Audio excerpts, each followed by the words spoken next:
It's filled with tens of millions of dollars in state-of-the-art equipment, and today officials at RPI let News 10 into what's known as the Cleanroom for a behind-the-scenes look at what promises to be the future of the capital region. News 10's Steve Pacer got a glimpse into the facility and joins us now with more. Steve.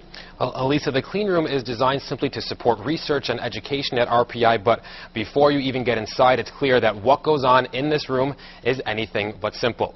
First off, anyone entering the Cleanroom must suit up in protective gear from head to toe. Any piece of dirt or debris can ruin the objects made here. Some are as tiny as 10 nanometers.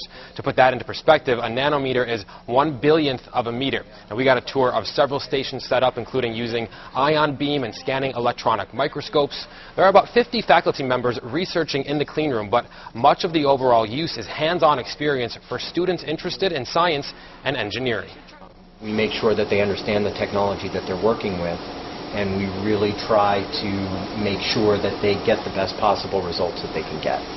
And I think that's one of the things that's really unique to the facility that we have and the services that we provide to people.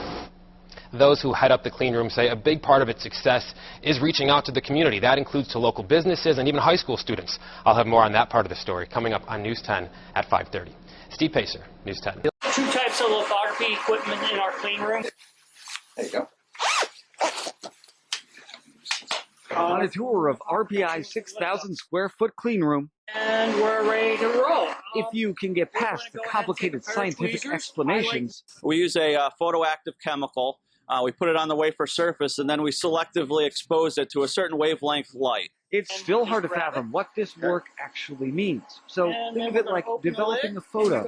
Literally have and was making solar cells. Only you're developing tiny electronics. Yes, we're trying to make LED lighting more efficient. And we're working on gallium nitride-based LEDs. You can even test individual chemicals in a drug. This microtechnology allows us to look at new drug candidates and to examine how this process actually takes place. It's used throughout the microelectronics industry. This is really how we transfer a pattern for any microchip, processor, memory chip. When you make a wafer, precision is key. That's not right. Yeah, that's where you... That's where I didn't do well. Yes. Each dot a world of technology about the size of a wavelength of white light. The film on the surface here is what we call quarter micron, so about a quarter of a millionth of a meter thick. Of course, it's not just the creation of fun logos, but it's also teaching students the skill set they'll need to succeed. I kind of thought, I have no idea what I'm going to do. So I decided to make a solar cell from the bottom up.